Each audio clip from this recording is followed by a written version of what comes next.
আমাদের এক্সপেকটেশন অনুযায়ী আমাদের ম্যাকাও পাখিরা কিন্তু ডিম আরেকটা ঠিকই পেরেছে, কিন্তু দুঃখের বিষয়টা হলো ডিমটা আমরা পেয়েছি বক্সের বাইরে এবং খুবই বাজে অবস্থায়। সাথে আমাদের ড্রাগন এবং গেকোদের খাওয়ানোর জন্য যে আমরা পোকাগুলা চাষ করেছিলাম সেটার মধ্যে পিঁপড়ারা অ্যাটাক করে কমপক্ষে 2000টা পোকা মেরে ফেলেছে। তবে একটা খুশির বিষয় যদি আমি আপনাদের বলতে চাই সেটা হলো চিল এরিয়া থেকে 2টা চিল আমরা সুস্থ করে ছেড়ে দিতে পেরেছি মুক্ত আকাশে, মাশাআল্লাহ। প্রথম ডিমটা নষ্ট হওয়ার পরের দিন ম্যাকাও রুমে কোনো ডিম তা দেওয়ার ছিল না বলে আমি আমার ম্যাকাওদের একটা ভালো রকম গোসল দিয়ে দিই। গোসল বলতে পারেন আবার স্প্রে বলতে পারেন, কিন্তু প্যারটদের ফেদার ঠিক রাখার জন্য অ্যাকচুয়ালি তাদের এই হাইড্রেশনটা অনেক দরকার। সেই সাথে কিন্তু আমার চিল পাখিদের সুস্থ হওয়ার একটা যে জার্নি থাকে সেটা কিন্তু এই পানির থ্রু এবং এই গোসলের থ্রুই সবচেয়ে বেশি ভালো হয়। এবং চিল পাখি অনেকগুলো হওয়ার কারণে আমাদের এই পানিটা কিন্তু রোজই চেঞ্জ করা লাগে, কারণ তারা গোসল প্রত্যেক দিনই করে। চিল এরিয়াতে পানিটা চেঞ্জ করার সময় যখন আমি ঢুকি তখন যদি আমি কোনো একটা চিল দেখি যে মাশাআল্লাহ সে সুস্থ এবং ভালো মতো উঠতে পারে, তখন আমি নগদই তারে ধইরা ছেড়ে দেই বাইরে। এটা আমাকে খুবই সাস্টেনেবল বানায়, কারণ 1-2টা চিল যখন চলে যায় সে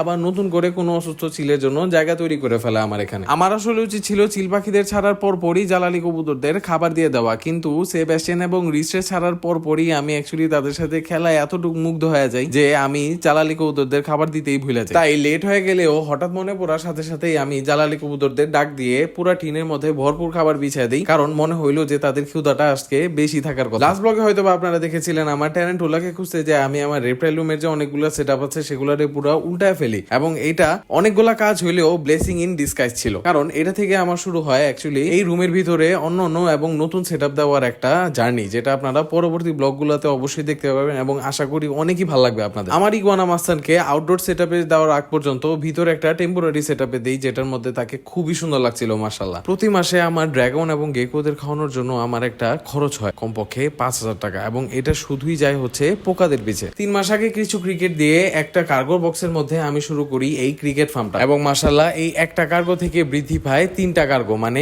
ভরপুর বাচ্চা। 2-3 হাজারের বেশি ক্রিকেট ছিল আমার কাছে। তবে শীতকাল যাওয়ার পর যে পিঁপড়াদের আক্রমণটা হয় এটা আমি পুরোপুরি ভুলে গেছিলাম। 2-3 হাজারের মতো ক্রিকেট কিন্তু এই পিঁপড়াগুলো আমার মারছেই। ক্রিকেটের কার্গোগুলোর সাথে আমি আরো একটা জিনিস পালি, সেটা হইলো এই সাদা কালারের মাইস। এই ছোট্ট বাতি ইঁদুরের কলোনিটা আমার ঠিক ক্রিকেটের বক্সের পাশেই ছিল, কিন্তু আল্লাহর রহমতে এটাতে কোনো রকম পিঁপড়ার অ্যাটাকই হয় নাই। মন খারাপ না করে নিজেকে আবার রেডি করেছি চক এবং ফিনিশ দিয়ে ক্রিকেটের ফার্মটা আবার গড়ে তোলার জন্য। ম্যাকাওগুলোরে গোসল করানোর পরের দিনে আমি জ্যাক এবং কোকোকে নর্মাল রুটিন অনুযায়ী যখন খাবার দিতে যাই তখন মাটিতে হঠাৎ চোখে পড়ে আরেকটা ডিম, এবং দুঃখের বিষয় হলো ডিমটা ছিল বক্সটার থেকে 2-3 ফিট দূরে এবং ভাঙা। এইটা হচ্ছে আমার বাড়িতে পারা ম্যাকাও জোড়ায়ের দ্বিতীয় ডিম। কোকোয়ের পারা প্রথম ডিমটা সে নষ্ট করলেও আমার অনেক আবেগ এই জায়গায় কানেক্টেড বলে আমি রেখে দিয়েছিলাম। ডিমটা ভাঙার একটু কষ্ট থাকলেও আমি শুধু আলহামদুলিল্লাহ বলি, কারণ আমার শখের পাখিগুলা এক তো ডিম পেরেছে এবং মাশাআল্লাহ তারা সুস্থও আছে। ছোটবেলায় যখন বাজিগার পালতাম তখন তারা প্রথমবার ডিম পেরে যখন ভেঙে দিয়েছিল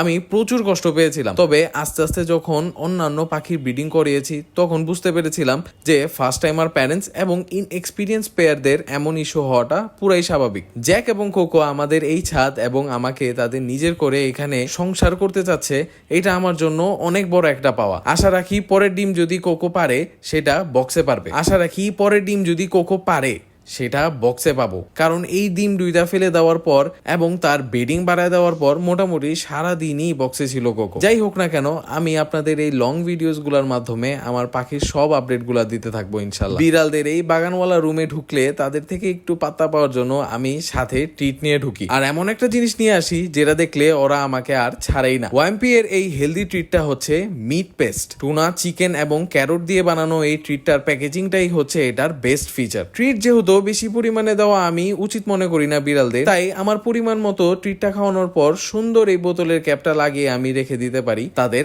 আবার খাওয়ানোর জন্য। Treat West or over feeding এর প্রবলেমের এটা একটা ভালো সলিউশন। যাত্রাবাড়ির একটা গাছের মেলা থেকে আমার বউ আমাকে 30টা গাছ কিনে দেয় এবং সেগুলো আমি বাগান আকারে সাজাই কোকো আর জ্যাকের ছাদের উপর। বেশ কয়েকদিনের মধ্যেই ফলন হচ্ছে ভালোই। রোজার দিনে প্রায় কিছুদিনই আমি আমার এই বাগান থেকে মরিচ, লেটুস এবং টমেটো নিয়ে গিয়েছিলাম ইফতারের জন্য। মাশাআল্লাহ, একসাথে অনেক কিছু ম্যানেজ করার স্কিলটা ডেভেলপ করার চেষ্টা করছি আমি। আশা রাখি অনেক ভুল এবং হতাশা সহ্য করে আমার যে একটা টার্গেট আছে সেখানে পৌঁছাতে পারবো ইনশাল্লাহ। তাই আশা করছি সবাই আপনারা আমাদের পাশে থাকবেন এবং দেখা হবে আপনাদের সাথে আবার নেক্সট ভিডিওতে। টাটা।